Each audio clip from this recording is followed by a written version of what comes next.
Boa tarde, pessoal. Tudo bem? Estamos aqui agora ao vivo nessa live que nós programamos, eu e a doutora Conceição, uma minha amiga que também é psicanalista.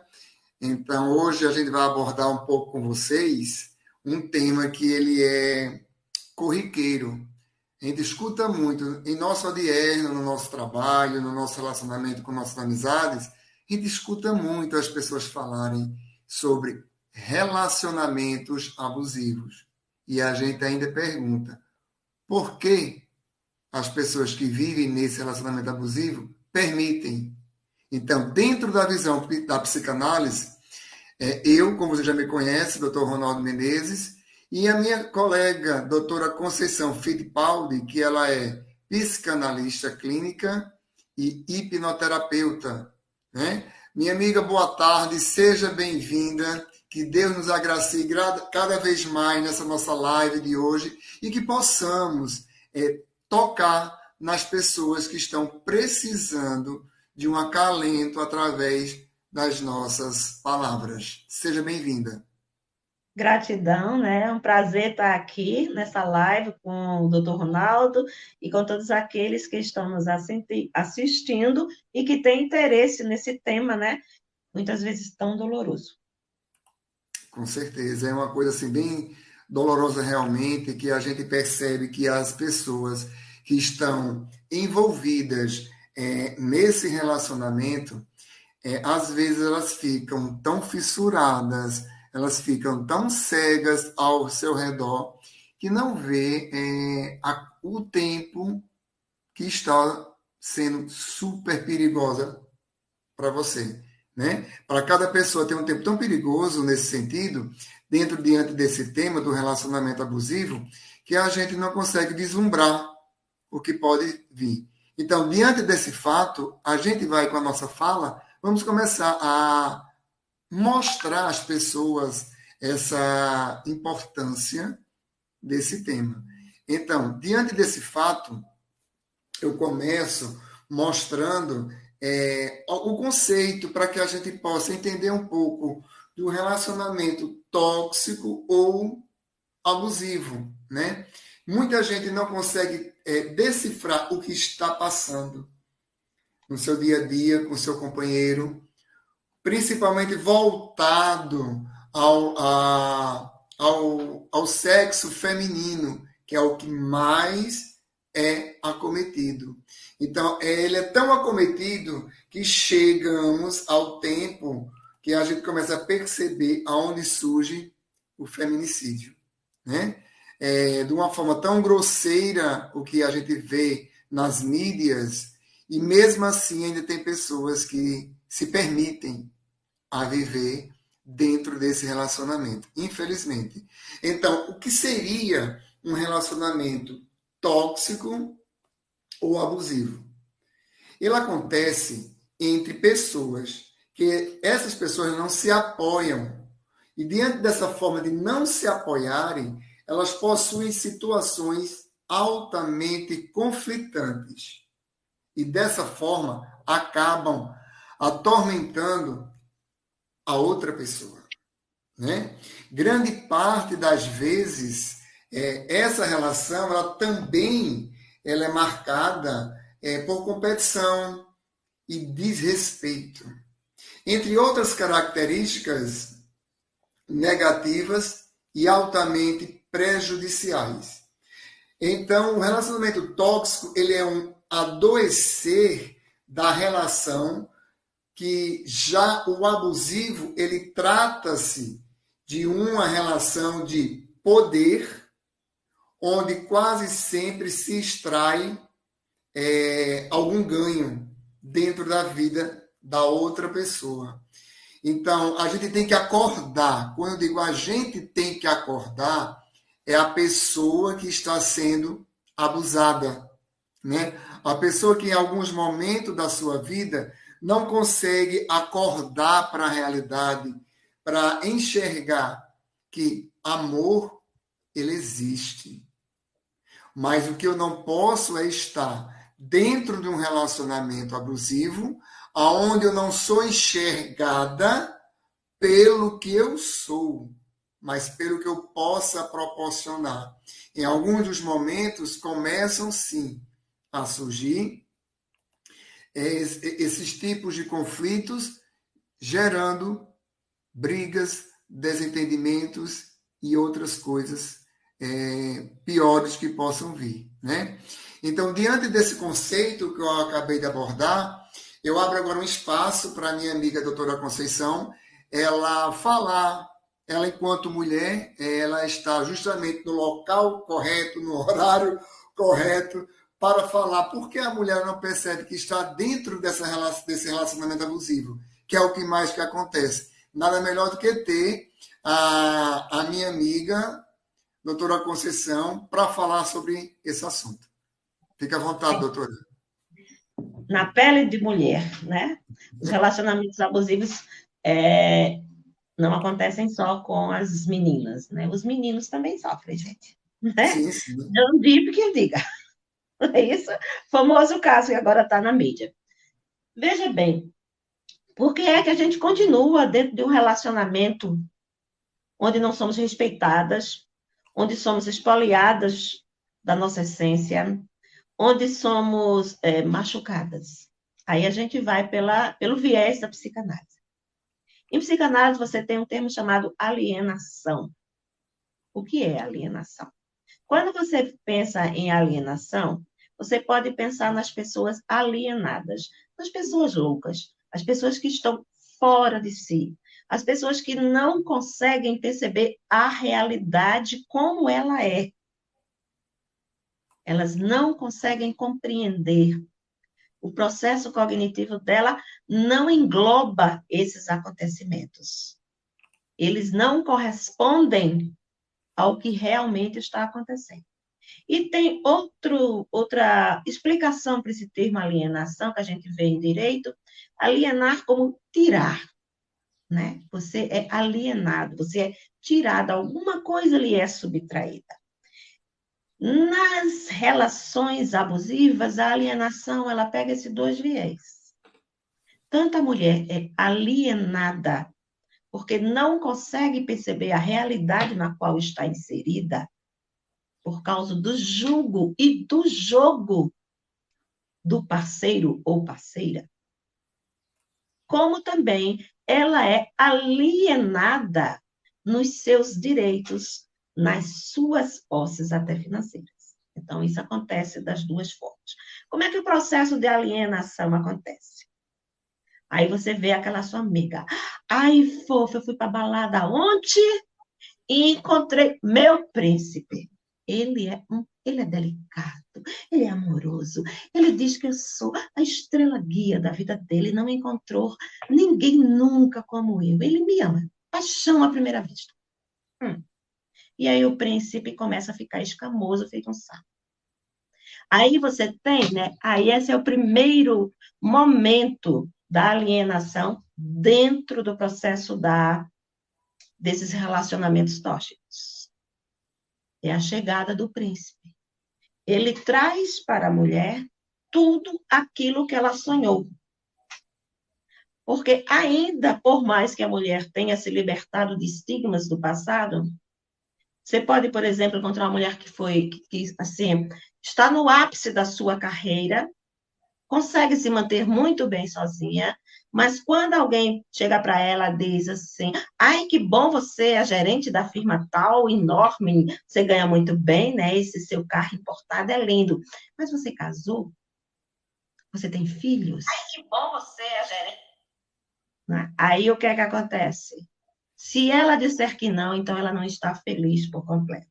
Então, esse imaginário ainda existe dentro do universo feminino. Então, chega esse príncipe, né, que a gente chama de deslumbramento passional, que é tudo aquilo que nós, meninas, gostaríamos de ter. Já no segundo momento, o príncipe, como eu disse, começa a ficar rugado, a pelinha saposa, porque ele começa a dizer a você assim, eu amo você muito, tá? Mas essa roupa, menina, essa roupa tá muito indecente. Vamos trocar? Vamos trocar, né? Vamos trocar. Porque quando você bota essa roupa, você parece uma com jeans. E aí, como todo mundo erra, a mulher erra. Mas você é muito burra, hein? Eu não sei por que eu te amo tanto. Porque você é incompetente. Então, começam as pressões psicológicas que vão derrubar, minar aos poucos a autoestima feminina. Esse já é o segundo momento de alienação. Primeiro é o príncipe, que depois começa a se tornar o sapo, porque ele começa com a pressão psicológica, que é a violência psicológica. Da violência psicológica, que é o grito, o bater na mesa, a cara feia quando você atende o telefone de uma amiga, passa-se a violência física. É um processo da alienação. E a mulher com medo. Medo. Ela tem medo. Ela tem medo de perder o príncipe, ela tem medo de perder a felicidade, ela tem medo de perder aquele objeto de desejo e prazer que foi aquele homem no início. Porque agora ele não é mais. Mas ela continua. Aí vem a violência. E para os mais frágeis, a gente fica acuado, a gente fica com medo de sair. E aí começam as agressões físicas, os beliscões, os empurrões, os tapas, a tortura, indo até a morte. Para aquelas que conseguem escapar, chegamos ao quarto momento desse processo abusivo, que é quando a pessoa percebe o que está acontecendo. Então, ela começa a sair da alienação.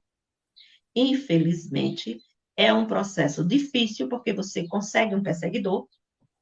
É um processo difícil, porque você fica presa ainda a culpas, como se fosse culpa sua. Eu demorei muito tempo para sair desse relacionamento. Por que eu não saí antes?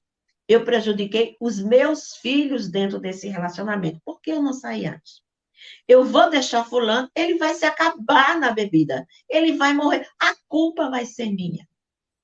A culpa não é sua. Você não é responsável pelas escolhas alheias. Você é responsável pela sua vida. E pela aquelas, se você tiver filhos, até um determinado momento da vida deles. E finalmente a mulher sai, mas aí ainda fica com ela todas as sequelas.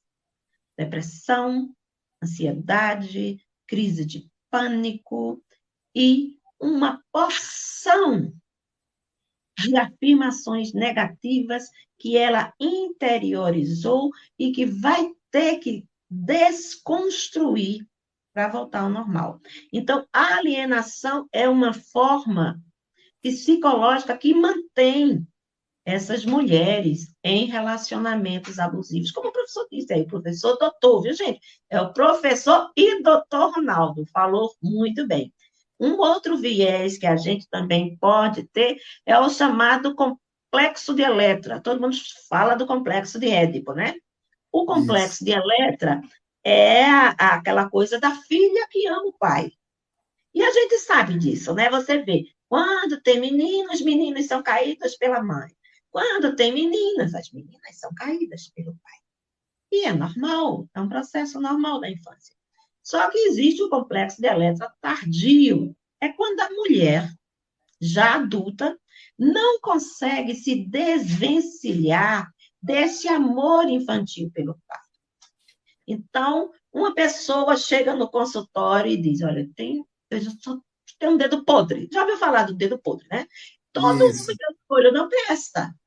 Todo homem que eu escolho é alcoólatra, todo homem que eu escolho é violento, todo homem que eu escolho é traíra. E aí você começa o processo de psicanálise com ela. E aí você percebe que ela diz o seguinte: meu pai não. Meu pai era um homem perfeito. Eu nunca vi meu pai trair minha mãe. Eu nunca vi meu pai mentir para minha mãe. Meu pai pegava o dinheiro do salário, dava na mão da minha mãe. E meu pai, meu pai, meu pai, meu pai, meu pai. E aí meu pai é tão bom e eu não encontro ninguém a ele. Por que será que ela não encontra ninguém a ele? Primeiro que não vai encontrar, porque pai é pai e companheiro é companheiro. Segundo, eu amo meu pai e eu não vou colocar ninguém no lugar dele. É um processo inconsciente que você tem que trabalhar esse apego que essas mulheres têm, tá certo? Então, essa seria umas, umas duas, né? Dois viés para se compreender esse adivinho e essa continuidade. Uma outra coisa que acontece nesses relacionamentos abusivos e que mantém a mulher é a que a gente chama de defesa do ego. Você encontrou seu príncipe, ele é maravilhoso, e de repente ele começa a virar um saco. E aí você começa a negar o que você está vendo. Está aí, na sua frente, mas você não quer negar. Porque eu não quero ver a realidade, porque o que eu tive foi tão bom, tão prazeroso, e eu não quero perder aquilo que não mais existe. É um processo de negação. Além do processo de negação, dentro dos relacionamentos tóxicos, ainda existe a racionalização.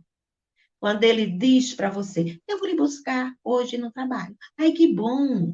Aí no outro dia, eu vou lhe buscar no trabalho. Ai, que bom. Eu vou lhe buscar. E ele passa a buscar você todos os dias no trabalho e você só consegue sair do trabalho para casa, da casa para o trabalho, do trabalho para casa. Você não tem mais vida.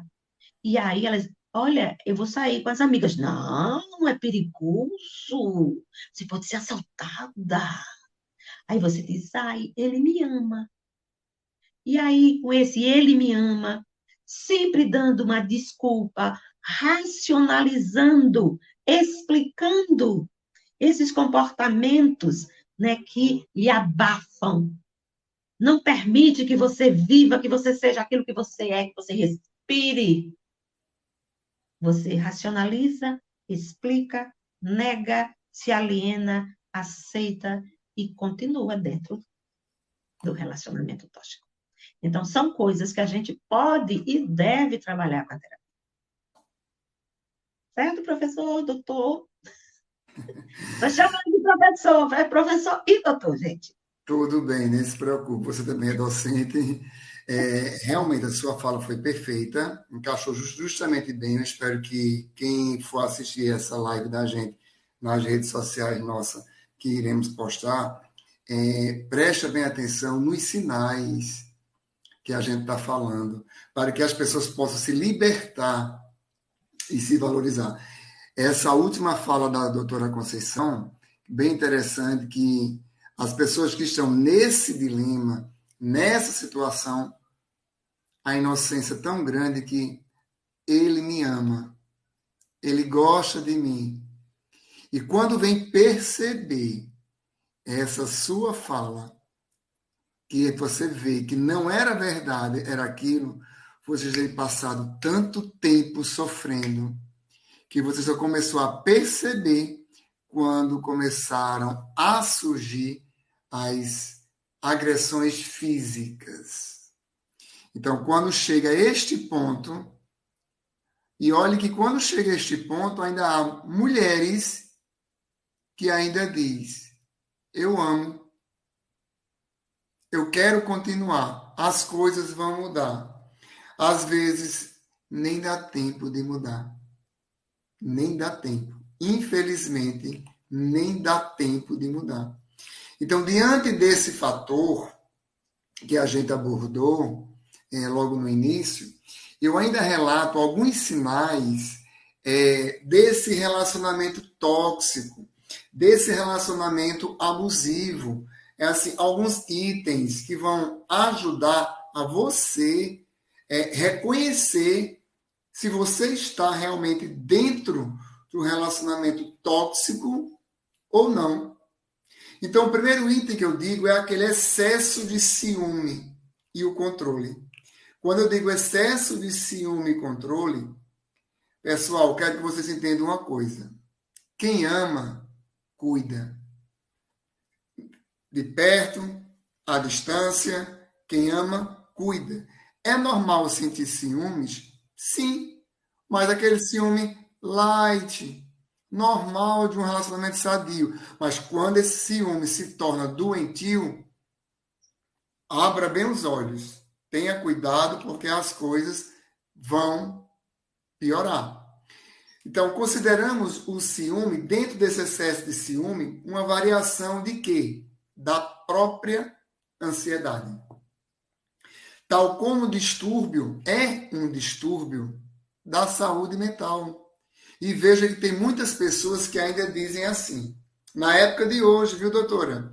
Eu não vou procurar um psicanalista, um profissional de saúde mental, um psiquiatra, porque eu não sou doida. Mas você prefere, quando você está com alguma patologia, viver preso pelo resto da vida, dominado, fissurado em gastar dinheiro com remédios e as idas e vindas com o psiquiatra. Ora, na maioria dos casos, há necessidade de você tomar a medicação, quando o caso se torna uma proporção maior. Na maioria dos casos em si, só terapias vão resolver o caso de vocês. Agora, quem opta por tomar medicação, o que é que acontece? Toma medicação, capota, vai dormir. Quando acorda, o problema está ali. As terapias não, pessoal. As terapias vão fazer você aprender a lidar com aquela determinada situação e tantas outras situações que virão no seu dia a dia. Aí sim, você vai aprender a lidar com essas condições que a vida vai lhe proporcionar. Como eu falei anteriormente, tem situações que vai ter que fazer o uso do alopático, mais as terapias, ambos concomitantes. Então, quando eu falo de tal, como um distúrbio de saúde mental, então ele faz com que nos antecipemos a possíveis situações de perdas e danos, sejam reais ou imaginárias, né? Então, essas situações sejam reais ou imaginárias. Então, aproveito esse primeiro item do ciúme e digo, se você percebe que seu companheiro ou sua companheira ou você mesmo tem um ciúme exagerado, procure o profissional de saúde mental e trate disso. Porque isso se tem jeito. Só se você não quiser, tá? O outro fator, o item 2, dentro de um relacionamento tóxico, algum outro sinal, que é a falta de honestidade. Pois bem, em casos extremos, a falta de honestidade, inclusive, ela ultrapassa os valores legais e fazem que o ser humano cometa crimes baseados até na mentira. E dentro de um relacionamento que ele é tóxico, que ele é abusivo, que tem o primeiro sinal do ciúme e vem o outro que é a mentira, pessoal, acordem para Jesus que sua situação está cada vez mais sendo perigosa. Acorda para a realidade. Do ciúme, da falta de honestidade, vem a comunicação agressiva, que a doutora Conceição se expressou muito bem na fala dela, quando ela falou, e ela deu até aquele murrinho aí no birô dela, quando falou da comunicação agressiva. Pois bem, constitui-se em uma grande expressão violenta na linguagem verbal, de forma hostil, trazendo o quê? Intimidação, uma grande intimidação para outra pessoa. Na hora de se comunicar, de se verbalizar, por simples que seja. Então, esse sujeito está sempre com o objetivo de quê? De dominar e, muitas das vezes, ganhar através da humilhação, ele tende a ser intolerante, autoritário e frio dentro do seu relacionamento. Infelizmente, acontece dessa forma, uma grande frieza. A pessoa, além de estar com esses itens que eu falei, é tão frio que quando pensa em fazer algo muito grave, eles não pensam nem na consequência que eles vão ter lá na frente, caso venha a acontecer essa situação. Então, o item 4, eu ainda digo, os abusos financeiros, né? E quando a gente fala em abusos financeiros, eu posso descrever o seguinte, que são duas vias. O abusador começa a abusar ao lado se a mulher ela tem uma condição melhor. Então, ele começa a usá-la para extorquí-la. O outro lado, o outro viés é eu tenho, você não trabalha, você fica dentro de casa, você vai fazer o que eu quero, porque eu estou aqui te bancando e eu tenho condições. Ora, um ser humano, ele não pode deixar chegar a este ponto. Até porque o ser humano, ele não é patrimônio de outro. Concorda, doutora? O patrimônio nosso é se eu tiver aqui, ó, celular é meu, este óculos é meu, o computador é meu, e etc e tal. Eu faço o que eu bem entender. Mas a vida humana, ela pertence a cada ser humano. Então, cada ser humano, ele é dono da sua vida.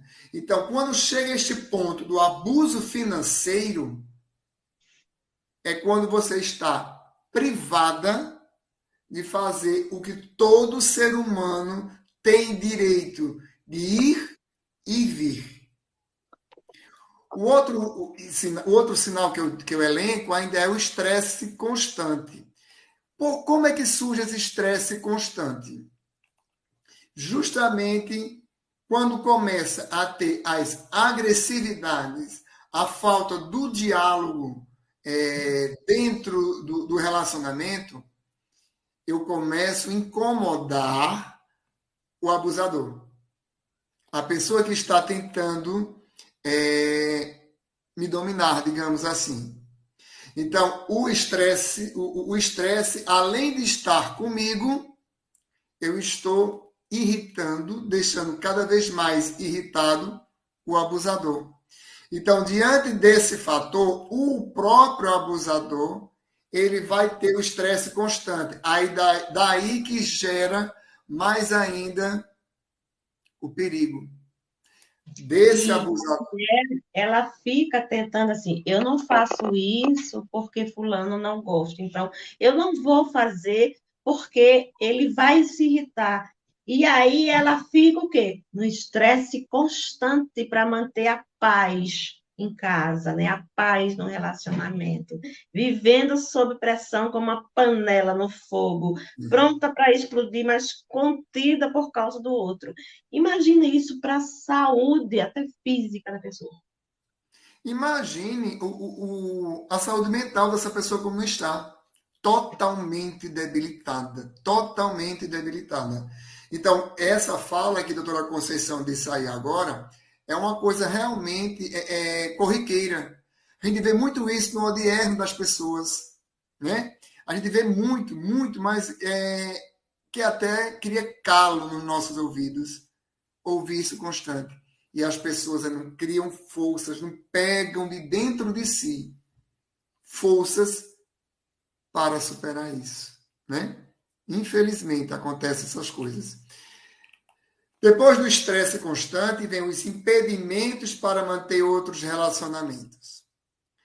Esse item aqui, eu posso ir para o último grau, porque teria vários itens a ser abordado desse item só, mas eu vou para o último grau, e quando eu digo assim, impedimento para manter os relacionamentos, eu falo de quê?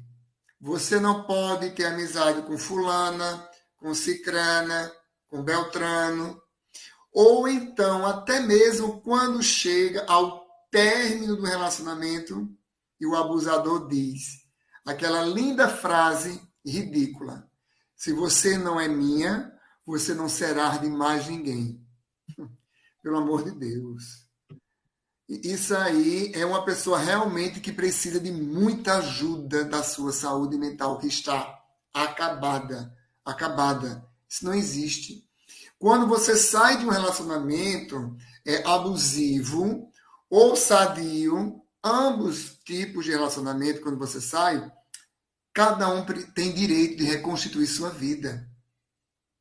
Mas no momento em que você está saindo do relacionamento, que você vê que gera perigos constantes, perigo lá no futuro, peça socorro urgente.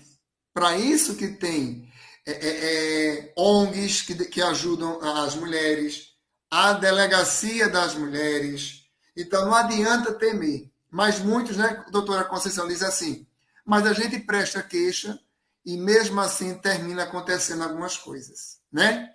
Nessa fala minha, doutora, desse item, antes de concluir os demais itens, o que a senhora poderia, enquanto mulher, dizer a respeito dessa fala que as mulheres dizem? Eu tenho medo.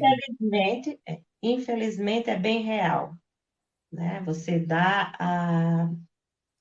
vai à polícia, você dá queixa, você pede, né, uma medida preventiva de afastamento do indivíduo e termina ocorrendo o feminicídio. Porém, pior seria se você não o fizesse. Porque graças a Maria da Penha, muitos homens hoje já não agridem as suas companheiras com medo de ir preso. Infelizmente, nem todos, mas uma parte, e isso eu já vivi, né, ao vivo, a cores ali no setting, que ela chega e diz assim, ele não bate em mim, porque ele tem medo de Maria da Penha. Então, são os nossos recursos, essa busca pela ajuda da justiça, é o que nós temos. Então, use, porque você pode ser um daqueles casos em que vai dar certo. Se Deus quiser. Persistir para conseguir, né, doutora? O outro item seria a pessoa te diminui e não te apoia. Então, dentro do relacionamento abusivo, você permite.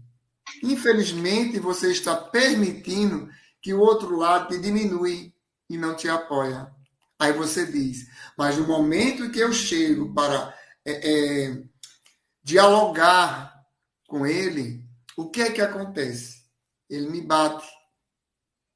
Ele vai me agredindo com palavras ou com agressões físicas, porque ele não tolera eu confrontá-lo, eu ir contra esse desejo doentio dele, dentro desse fator, da pessoa te diminuir e não te apoiar. Então, no momento que você percebe que alguém não está te apoiando e sempre te diminui, corra atrás e peça ajuda para você saber como você lidar dentro dessa situação. O oitavo sinal que eu digo é sentir medo de conversar com outra pessoa. Nossa, a gente vê tanto isso, tanto isso. Eu não posso... Eita, lavei meu marido. Ou então, eita, lavei meu namorado. Tchau. E se for com um colega, ixi Maria, aí é que piora a situação, viu? Quando é ela conversando com outro homem, aí que ela tem que entrar feito um foguete, um rojão.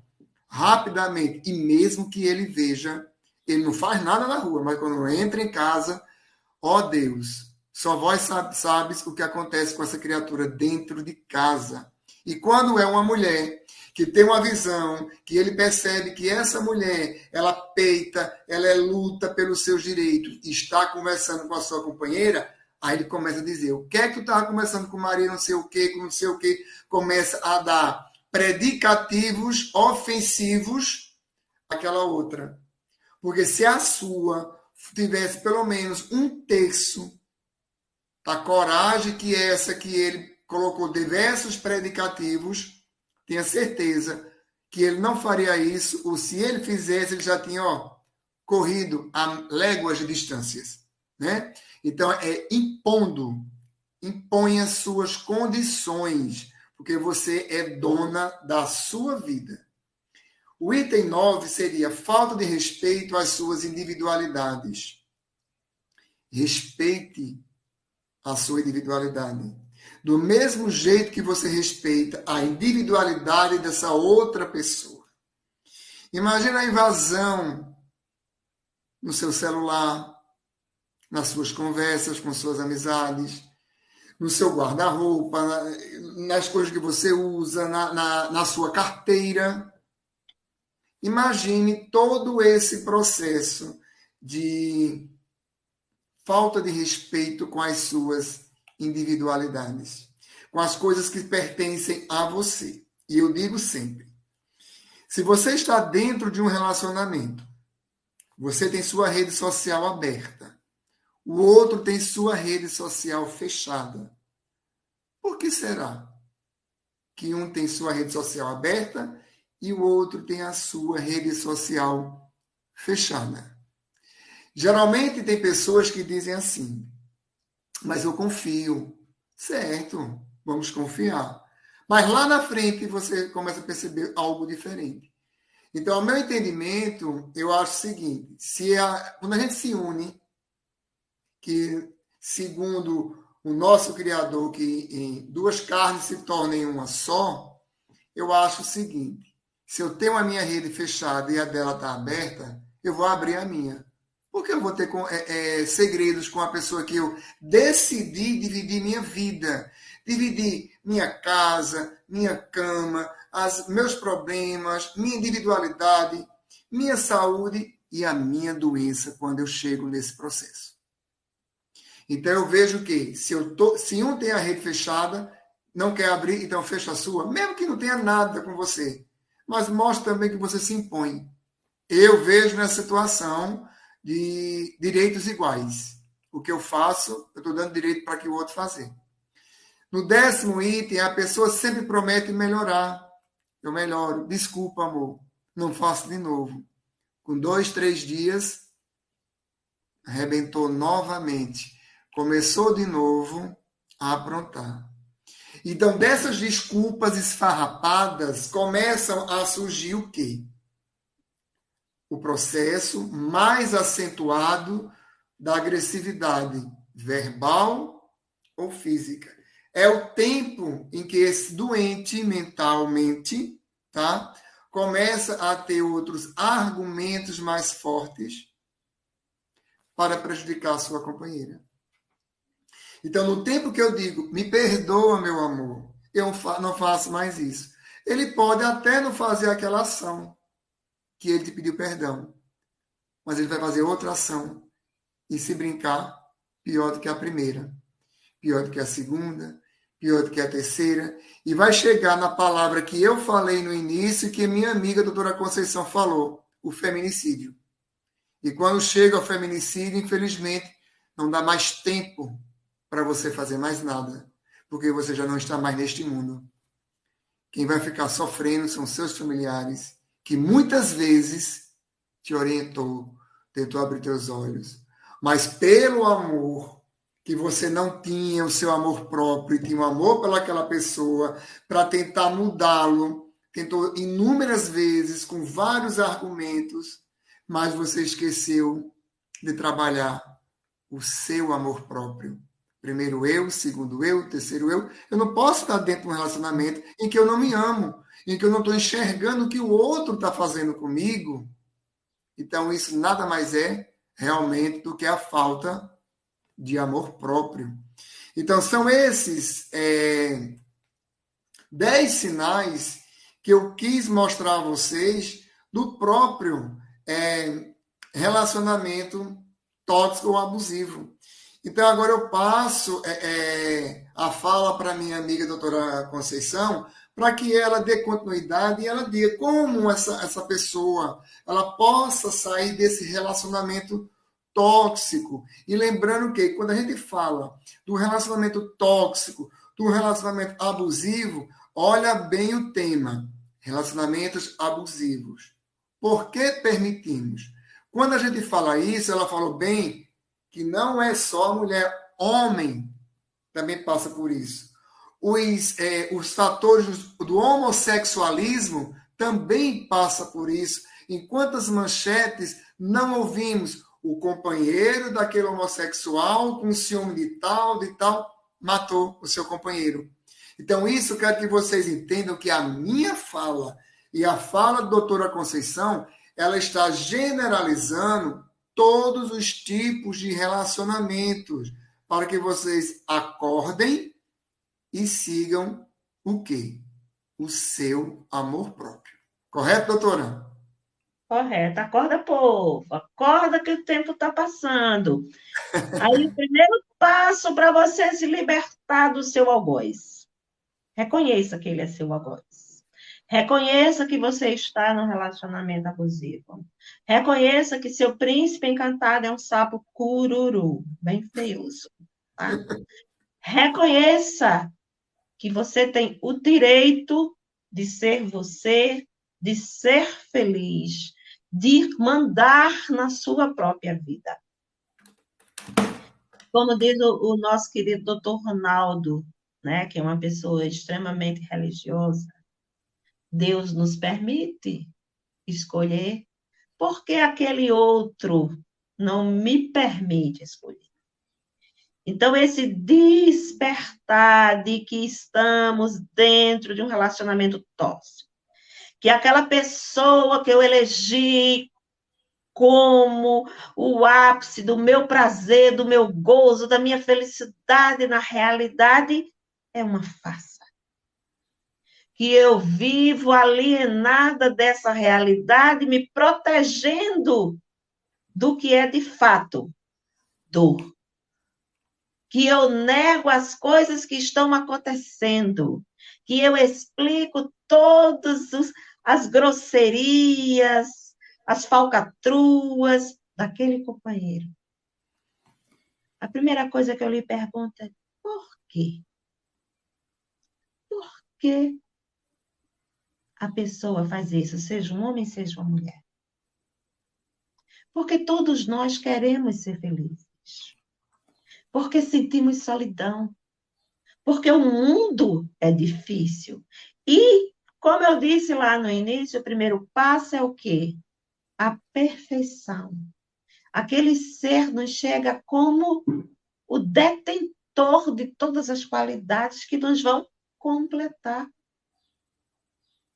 E a gente se agarra àquilo, porque aquilo deu prazer. A mente se agarra àquilo. E você traz na sua história de criança uma infância difícil, uma infância solitária, ou uma juventude cheia de acne que você foi repudiado. E aí você encontrou aquela pessoa. E você quer segurar aquilo de qualquer jeito. Admita para você que você não é feliz. Admita que você estava enganado. Esse é o primeiro passo. E é um grande passo. Não é um pequeno passo, não. Você sair do processo de alienação, de que aquilo é aquilo mesmo e está bom, é um grande passo. Saiu daquilo, como é que eu vou sair disso? Reconheça. E agora? Eu tenho medo. Eu tenho ganhos. Quais são os ganhos que você tem? Pega um papelzinho e escreva no lado, ganhos. Aí eu ganho porque ele toma conta dos meninos. Ele não trabalha, mas quando eu estou trabalhando, ele toma conta dos meninos. Eu ganho porque minha sogra é muito boa para mim. Todas as vezes que eu precisei, ela estava aqui. Eu ganho porque eu moro numa comunidade, uma mulher sozinha na comunidade, ela corre muito risco. Ele me protege. Tá? Ele lhe protege dos outros. E dele? Quem lhe protege dele? Amei essa sua frase aí agora, viu, doutora? Querida, é por aí. Então, coloque tudo isso do lado, tá? E coloque as perdas. Quais são as perdas? Eu me sinto um lixo. Eu tenho 35, parece ter 50. Eu carrego esse homem nos ombros, porque ele não trabalha. Quando eu recebo, eu dou meu contra-cheque a ele. Eu vivo com medo. Eu vivo com medo. Constantemente com medo, que ele me agrida, que agrida as crianças. Então, coloca de um lado e do outro. Colocou. Se conscientizou, viu os ganhos, viu as perdas. E o que é que eu vou fazer agora? Help! Ajuda! Eu preciso de ajuda. Eu não tenho família. Procure um grupo. Eu não posso pagar um terapeuta. Procure a sua prefeitura, procure a comunidade, procure alguém, procure um grupo de apoio. Sempre existe. Procure sua igreja, seu centro espírita, sua casa de umbanda. Sempre há alguém. Eu só tenho eu e minha mãe. Você pode morar na casa da sua mãe? Vá. Porque você está preservando a sua vida, não só física, como mental. Você enlouquece. Tem mulheres que enlouquecem, gente, de tanta dor. É tortura. É tortura. As mulheres surtam de tanto sofrimento. Veja quem pode apoiar você e veja também como pode apoiar essa pessoa. Porque se você vai para a casa da sua mãe, se você vai para a casa da sua irmã, saiu da casa, vou para a casa da minha mãe, não é só chegar lá e se aboletar. O que é que essa mãe, o que é que essa irmã, o que é que essa amiga também precisa? Troca. Comece também a ser uma pessoa útil, para que você equilibre essa nova relação que você está criando. Faça amigos, faça rapidamente uma rede de amizades, porque são essas pessoas que vão lhe indicar trabalho, são essas pessoas que vão dizer, olha, tem uma casa ali que está muito barata, são essas pessoas que dizem, ai, tu tá sem nada, mulher, eu vou trazer uma feira básica para tu, ou então vou te levar ali que tem alguém que dá uma cesta básica. São essas pessoas que vão dizer, tá sem roupa, eu vou trazer umas roupinhas aqui que eu tenho para te ajudar. Então, crie uma rede de amigos. E com essa rede de amigos, faça o que você gosta. Se você gosta de tomar sua cerveja, vá tomar sua cerveja. Não fica bêbada, não, viu, gente? Isso é ruim. Mas uma cervejinha, um vinhozinho, para quem gosta. Para quem não gosta, vai tomar uma Coca-Cola. Eita, fiz até propaganda, né? Vai assistir um filme, vai dar uma caminhada, vai criar teu gato. Ele não deixava tu ter um gato em casa. Vai ter teu gato. Ele era alérgico. Ah, coitadinho, era alérgico. Aí você queria um gato, mas ele não queria. Pronto. Claro, ia dividir a atenção entre ele e o gato. E é claro que ele só quer. Ele quer você para ele, você é objeto de posse. Você não é uma pessoa. Então, começa por aí. Reconhece que está num relacionamento abusivo. Vê suas perdas e ganhos. Procura ajuda. E também uma forma de preencher as lacunas quando ele sair da sua vida. Veja bem, eu moro numa casa que eu pago R$ 1.000 de aluguel e com meu salário eu não posso pagar, tá? Aí você vai ter que procurar o quê? Uma casa mais barata. Ganho e perdas, custos e benefícios. É melhor uma casa mais humilde na sua paz. Então, muitas coisas você vai ter que abrir mão, sim. Mas os ganhos, no início é difícil, mas eles virão com o tempo. Então, esse movimento é muito importante. Aproximar-se de pessoas positivas, que vão te botar para cima. Procurar ajuda psicológica. Procurar com quem falar. A fala cura. Porque você está tudo aquilo. Você já sentiu que você fica com aquele pulo da garganta? Eu queria tanto falar com aquilo para ele. Eu queria dizer tanta coisa com aquele miserável. E você não pode ir. Vai lá. Na terapia você vai dizer tudo e muito mais. Porque você não vai dizer só para ele, você também vai estar dizendo para você. Eu fui uma miserável porque eu não me libertei. E aí eu me perdoo por isso. Porque aí o terapeuta vai te ajudar a perceber todo esse movimento que essa pessoa fez com você para você chegar nesse fundo do poço. Muita coisa você vai se libertar, muita coisa você vai deixar de se culpar. E em culpa, lembre, você é a vítima, não ele. Ele pode ser um doente, ele pode ser um perverso, ele pode ser um sociopata, ele pode ser até um psicopata, mas você é a vítima. Não se responsabilize pela solidão dele. Não se responsabilize se você tem 60 anos, 65. Eu tinha um cliente de 80. Era louco para se separar.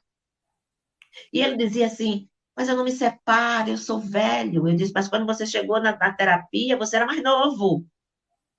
Mas eu estou mais velho. Eu não quero ficar sozinho. E aí ele teve um AVC. E a esposa estava onde? Viajando. Ela voltou. Não. Quem cuidou foi uma filha muito amada, muito querida, cuidou dele. Mas eu não quero ficar sozinho. Mas ele já estava sozinho. Então Não vamos nos aceitava apegar. isso, né, doutora? Ele não É, aceitava que já estava só. já estava só. É aquela coisa, eu sei que eu estou, ou é a negação, aquele processo de negação psicológico, eu sei que eu estou, mas eu não vejo. Mas você está só. E a solidão a dois, muitas mulheres me dizem, a solidão a dois dói muito mais do que a solidão por si. Porque a solidão por si é uma solidão de escolha, é solitude. Eu sou só porque eu quero estar só. É bem melhor do que eu não estou só porque eu estou presa, porque se eu sair ele me mata. Não é isso? Então não se sinta culpada se você tem 70 anos, deixou o seu querido esposo de 80 jogadinho lá e ele adoeceu. Foi escolha dele. Não se sinta culpada porque você deixou seu marido alcoólatra e ele está jogado na sarjeta. Sinto muito, é um irmão de caminhada, um filho de Deus, mas a escolha é dele. Não quer sair da sua zona de conforto, né? Exato. Agora, se ele também não quer sair, quando a gente não quer sair, é porque a gente está nessa pseudo, né, falsa zona de conforto. Porque ninguém está numa zona de conforto com alguém dizendo que você não presta. Você é burra, você é feia, você não é sexy, você é nojenta, você é preguiçosa. Se não for eu, você nunca vai arrumar outro homem. História para boi dormir, gente. Sempre tem um sapatinho velho para um pezinho cansado.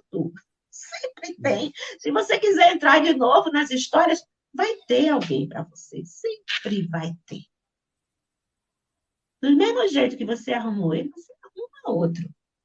Só que eu espero que você escolha melhor, tá? Não escolha a mesma coisa, não. Se procure conhecer. A terapia dá isso pra gente, esse autoconhecimento. Por que é que eu estou nessa situação? Aí você vai lá para trás. Aí eu volto para o exemplo da moça. Porque ela queria o pai.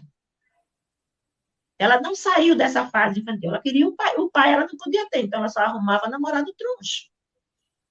Por que é que você está aí? Ah, porque minha família foi muito complicada, meu pai foi muito ausente, e eu queria, do fundo do meu coração, ter uma família. Aí esse preço é uma família. E a gente vai vendo na terapia que, na realidade, somos nós que nos levamos. E somos vítimas não só do opressor, mas vítimas de nós mesmos, das nossas criações mentais, dos nossos desejos infantis, das nossas alucinações. Como hipnoterapeuta, a gente sempre diz assim: quando o paciente chega, ele vem alucinado, porque tudo aquilo que ele diz, ele acredita. E você olha para ele, e como você já tem, né, uma caminhada, e você sabe que não é real. A única coisa real é aqui dentro. Lá fora é tudo criação. Então, mesmo que você se sinta culpada dentro desse processo, por ter demorado muito a sair, por ter deixado seus filhos sofrerem, certo? Por não ter feito aquilo que você gostava, por não ter se formado, não ter estudado, por ter deixado sua família e sua mãe doentinha para tomar conta dele, e tantas outras coisas que acontecem, se perdoe. Não espere que Deus perdoe, não, porque Deus não tem o que perdoar, porque ele é tão sublime, tão lá em cima, que a gente não machuca ele, né? A gente se machuca sozinho. Então, se perdoe. Saiba que dentro de você existe motivos para você estar ali. Agora, busque conhecê-los para ultrapassá-los. Sem conhecimento, você não consegue. A terapia é um caminho, realmente. Tá bom? Passa aí a palavra ao doutor Ronaldo. Ô, doutora, e terapia nada mais é, eu gosto de dizer muito isso às pessoas, é uma prova de amor próprio, né? Muito me deixa triste quando chega, às vezes, algum paciente na nossa clínica e diz assim, eu quero fazer só um mês, eu quero 15 dias. Peraí, se seu problema já vem lhe atormentando há tanto tempo e você já chega dizendo como que é o tratamento, então você já era para ter resolvido sua situação. Porque se você chega para o seu terapeuta, que é o seu psicanalista, você tem que esperar o que ele vai dizer depois daquela consulta, como será o procedimento, e vamos seguir. Né? E terapia, além de ser uma prova de amor próprio, não tem prazo de validade. Ela é tempo indeterminado. Por quê? A cada dia surge nova situação. Em cada dia são situações diferentes que chegam. Você passou aquela semana com o seu terapeuta, você explicou tal situação. Começaram a trabalhar aquela situação. Quando voltou, já apareceu uma com mais urgência. Vai dar o quê? Como o pessoal fala, os boyzinhos. Dá um tempo naquela situação que iniciou e vamos tratar essa que está com mais urgente. Então, por isso que terapia é por prazo indeterminado. Né, doutora? Você me chega no consultório com 40 anos. 40 anos de vida. Você fez 40 anos de vida e você se fez nesses 40 anos. Aí diz assim, em 6 meses dá para resolver tudo? Aí eu disse, tudo aquilo que você construiu em 40 anos, difícil. Muito, eu também digo isso. Eu também digo isso constantemente. O pessoal não enxerga a gente como psicanalista. Quer enxergar a gente como mágico. Estralar o dedo e resolver a problemática. E quer ver o problema maior quando é terapia de casal. Aí que o problema, eles querem assim rapidamente. Se já vem a tempo, né? Então, veja só. Diante da fala da doutora Conceição, eu ainda, para poder fazer o fechamento dessa live, vou deixar 10 razões para vocês irem trabalhando ao longo da semana com vocês, para que vocês triturem cada item desse que eu vou passar. Quando eu chamar de elas, elas significa pessoas e não elas mulheres, porque vai servir para todo o gênero, tá bom? Então, são 10 razões que prendem as pessoas em um processo de um relacionamento tóxico. Qual seria a primeira? Elas têm baixa autoestima. 2, elas têm medo. 3, elas têm visões equivocadas sobre o amor e relacionamento. 4, elas dependem emocionalmente do seu companheiro ou da sua companheira. Elas se acostumaram com essa situação. Infelizmente, né? Elas não sabem como sair e ainda se sentirem seguras. Como eu vou me sentir segura para sair dessa situação?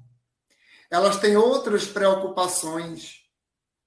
Elas não conseguem enxergar a realidade como ela é. Elas acreditam que precisam ajudar o seu companheiro ou a sua companheira. E, por fim, elas são vítimas da manipulação emocional, né? Então, fica esses 10 itens para que vocês vão percebendo dentro do relacionamento abusivo por que você permite isso. Avalia, vai estudar cada item desse que eu deixei por último, mais desses 10. E escute tantas quantas vezes for necessário essa live nossa, que tanto eu tenho certeza quanto a fala da minha colega doutora Conceição, ficou algo de muito importante, sublime na sua mente.